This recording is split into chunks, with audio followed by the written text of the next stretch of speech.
इधर सैंटी और डेमियन बढ़िया खाना खाकर सैंटी के घर पहुंचे। जब सैंटी अंदर गया तो उसने देखा कि मैटी के माता पिता लॉरा और मिगेल डिनर के लिए आए हुए थे। सैंटी उनके साथ डिनर टेबल पर बैठ तो गया, लेकिन खाना खाने में बहुत मुश्किल हो रही थी। लेकिन जल्द ही ज्यादा खाने की वजह से उसका पेट खराब हो गया और वो बाथरूम में भागा। तब लॉरा ने मैटी से उसकी शादीशुदा जिंदगी के बारे में पूछा तो मैटी ने झूठ कह दिया कि सब कुछ बढ़िया है। फिर जब सैंटी वापस आया तो मिगेल ने सैंटी की महंगी घड़ी देखी। सैंटी ने झूठ कह दिया कि ये नकली है, ये बहुत सस्ती है। तो मिगेल कहने लगा कि बेटा लग तो बढ़िया रही है, मेरे लिए भी ले आइयो एक। तभी अचानक सैंटी का फोन बजने लगा, पर उसने फोन उठाया ही नहीं। जब मैटी ने उसे फोन उठाने को कहा तो सैंटी ने हड़बड़ाकर मैटी के माँ बाप को बता दिया कि वो दोनों तलाक ले रहे हैं। बाद में जब सैंटी वहाँ से वापस जा रहा था तो उसने अपने दोस्तों पेड्रो और मार्कोस को सस्ते बार में शराब पीते देखा। खैर, जब वो होटल में बैठकर अपने महंगे महंगे गैजेट्स के साथ खेल रहा था तो उसे काफी अकेलापन महसूस हुआ।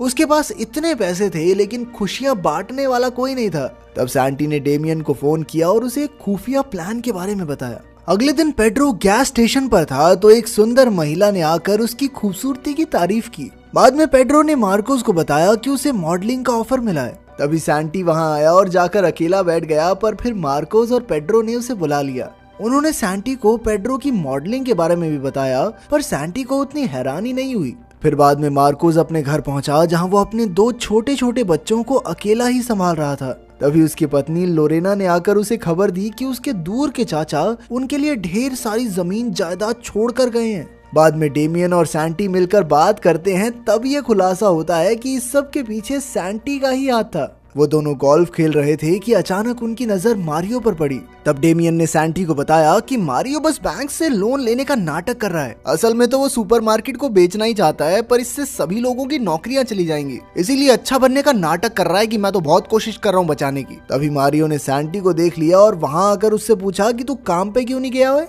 उधर सुपरमार्केट में तानिया ने मैटी से पूछा कि क्या सच में सुपरमार्केट बंद होने वाला है, पर मैटी ने कहा कि ये सब अफवाहें हैं। तब सैंटी ने मैटी को बताने की कोशिश की कि मारियो सच में सुपरमार्केट को बेचने वाला है, लेकिन तभी मारियो ने वहां आकर मैटी को बताया कि उसने सैंटी को आज गोल्फ खेलते देखा। इससे मैटी सैंटी पर गुस्सा हो गई कि वो घर में तो 2 रुपए भी नहीं देता और बाहर गोल्फ खेल रहा है। वाह, नवाबों वाले शौक हैं। जैसे ही सैंटी सुपरमार्केट से निकला तो मार्कोस और पेड्रो एक चमचमाती सुपर कार में आ पहुंचे। उन्होंने सैंटी को साथ लिया और मजे से ड्राइव पर निकल गए। ये देखकर सैंटी को अच्छा नहीं लगा, क्योंकि मार्कोस अपने परिवार की जरूरत पूरी करने की बजाय इन चीजों पर पैसे उड़ा रहा था। लेकिन फिर मार्कोस ने कहा कि तेरे बाप ने दिए क्या मुझे पैसे, मेरी मर्जी, मेरे पैसे, जो मर्जी करूंगा। आखिरकार सैंटी ने उन्हें बता दिया कि असल में ये गाड़ी उसी के पैसों से आई है, मगर उन दोनों ने उस पर यकीन ही नहीं किया। तभी अचानक मार्कोस से गाड़ी कंट्रोल नहीं हुई और वो सीधा पहाड़ी से नीचे जा गिरे।